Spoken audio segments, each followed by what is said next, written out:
ezo tukoye gavumenti okusasula bawannamboza akakadde kamu n'ekitumbikana tukoye sofe ng'abannamukono twesitudde olunaku olwaleero tugende owaitiki twekubidde enduulu tugamba ekimala tetusobola kusasula kakadde kamu n'ekitundu ne tuwa bawannamboze omusaala okujjanjaba mukyala we ebyo ekyogo tetulyagala wabweru wa ggwanga nawo tusobola okufuna saaviisezi tusobola okufuna amalwaliro lwaki mwejjanjabira bweru sente ziba twazigula ebyuma wano olumala nga revenu enyigiriza ffe abayi b'omusolo mwe temuwa musolo tusobola okufuna ebyuma ebibatwala obubaka bwaffe Betty Namboze ku ssente ze baasaasaanyizaako ez'omuwi w'omusolo mwejjanjaba. Waliwo bannamukono abakedde okwegunga mu ngeri y'emirembe wakati mu kibuga Mukono nga balaga obutali bumativu bwabwe ne basaba embalirira y'ensimbi ezisoba mu kawumbi kalamba ezasaasaanyibwa ku mbaka Betty Namboze Bakireke mu kiseera we yatwalibwa ebweru w'eggwanga okujjanjabibwa. Mbaka waffe Betty Namboze yavaayo n'agamba bamukuba weewaawo ssente zamusaasaanyako zitiisa ate empitirivu nnyo. Ffe olwaleero tuvuddeyo ne tuwandiika ekiwandiiko tukiwandikira IGG ajje atandika okunoonyerezaako because sente just air ticket okugenda mu America yatwala miliyoni 62. Ezo miliyoni 62 zisobola tuzimbirayo senta eddwaliro ffenna mwe tusobola okukola ki kuganyirwamu. Wano Munnayuganda mwenna mulabye ensonga ya Mpuuga ekutta akati miliyoni 5. So feno bamaama baffe ne baganda baffe balabanga ate palamenti ekyafuuse ekifo ekyokugabanirwamu ensimbi z'omuwi w'omusolo. So n'olwaleero tuli banyiivu ddala kyovola tugenda kutambula ne tutwala omusango gwaffe owa IGG anoonyereze ku ssente zino ezaweebwa ku mubaka waffe wa palamenti kozi omubaka waffe wa palamenti yamala omwaka mulamba n'ali mu Amerika. Twagala tumanye esente ezamuweebwa zaali mmeka gyatubuulire n'eddwaliro lye yaliko kuba tuyina right okutubuulira nti kino kye yakola sente yagenda mu ddwaliro bweziti sente zaffe z'omusolo twasasula ku ddwaliro lino eryamutreatinga mu Amerika. Tubelivinga nti singa tukola ekintu kino tugenda kukendeeza ku bubbi bwa sente obuli mu ggwanga.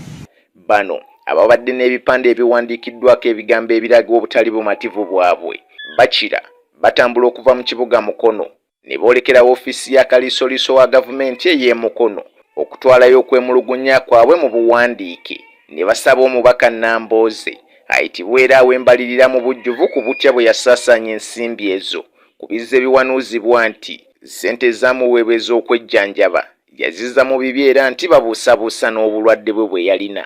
Tuwa embalirira y'ensimbi ezijja mu kitundu kyaffe oba ezandibadde nga zisaasaanyizibwa ku bakulembeze baffe. Tulina obutali bumativu bw'amaanyi era twetaaga okunyonnyola. Ekisookerwako ddala nti abakulembeze baffe balemeddwa n'okutula n'okusomesa abantu n'okubategeeza nti buvunaanyizibwa bwabwe okusaba embalirira y'ebitundu byabwe. Kati ffe tuvuddeyo nga tuvuddeyo n'eddoboozi ery'obukkakkamu mu nkola ey'obukkakkamu ebisivilayized okusensitizinga abantu abalala bonna n'okutegeeza bannayuganda bonna nti buvunaanyizibwa bwammwe okusaba embalirira ku nsimbi ezammwe ze muwaayo nga ddala ng'oli muwi wa musolo. Bwe tutaakola kino yo revenue egenda sigalanga ng'etwongeza omusolo nga services zino tutukako tezituukako mu budde nga ababaka baffe abalina otulwanyira tebatufaako. Tutandise na kino n'abalala musobola otutukokka. Ate ng'essente zandibadde zirwayo ne zituyamba mu ddwaliro tuzimba eddwaliro abaana ne basobola okusoma tubeera nga tulaba enkulaakulana nga tuteekawo ekizimbe kye tunajjangamu ssente zinatuyambanga nezibeera ku muntu omu tuyafuti kuba tufuniramu obwa tubanga abafiirwa obufiirwa. Naye nga tulowooza nti bali abakikola ba NRM so nga ate n'abaffe bennyini bo baafuna akabadi kaabwe ekaliko enkugambye nti singa mbeera omuvumi omulungi kijja kwongera okundabisa. Olwaleero olina omubaka Namboze Mukono ali mu myaka 2 olwanyisa Museveni wa myaka 4 agenda mu 5 kitegeeza nti Namboze bw'ona amuleka n'agenda mu 3 oba mu 25 oba ozadde Museveni omulala e Mukono. ensonga y'obulwadde lwaki tetuli bamativu mu kyo tulowooza nti omubaka bwe buba bukeera ku makya ne bamuwa air ticket oba ne bamuwa transport ow'okulinnya ennyonyi obukadde 62 kiraga kiggwe munnayuganda ali wansi oba kiraga kikunza ali eno wansi nti nze bwe sibeere n'ezo ssente nga nkubiddwa nga Namboze bwe yakubwa bw'agamba genda kujjanjabibwa nina kufiira wano era lwaki ezo ssente ze tusaasanyiza mu mawanga amalala okutwala ababaka baffe okubajjanjaba okwali sipiika waffe ow'eggwanga gye baamutwala n'afiira ne bafulumya obuse bw'ensimbi obuwerera ddala awatali kulowooza nti singa bukeera ku makya ne tuzimba eddwaliro e Mukono Namboze yandibadde avaayo n'agamba nti ssente ezo ze ntwala ebweru nedda kanzitwale nziteeke ku ddwaliro lyange ery'e Mukono ndi omu ku bantu abaali bawuliddeko ku bigambo bye ng'agamba nti neebaza nnyo dokita wange ow'e Mukono olunaku lwe bantwala mu Amerika okunzijanjaba nagenda otuuka eri nga baŋŋamba nti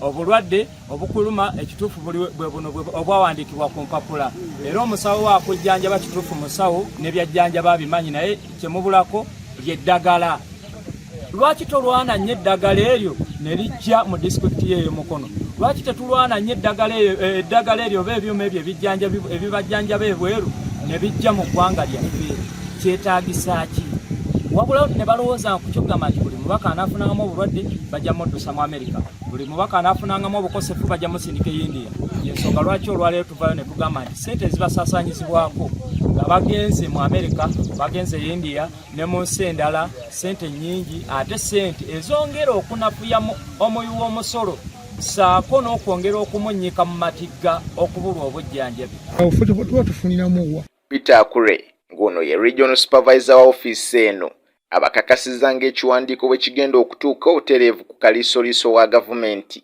era nga bajja kuddibwamu mu bbanga eritali lyewala ku kyonna ekiriba kisaliddwawo.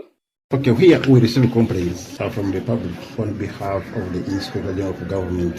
So from here, our role is to submit the complaint or the petition to the IGG for high review, and then she'll determine the way forward, whether to sanction or it will be deemed in any other way. It's upon her. Our work is to receive and submit. We're going to forward it to the IGG immediately. Kyokka kaweefubewo okwogerako n'omubaka Betty Namboze bakireke agudde butaka oluvannyuma lw'okumukubira amasimu ge tumanyi nga takwata.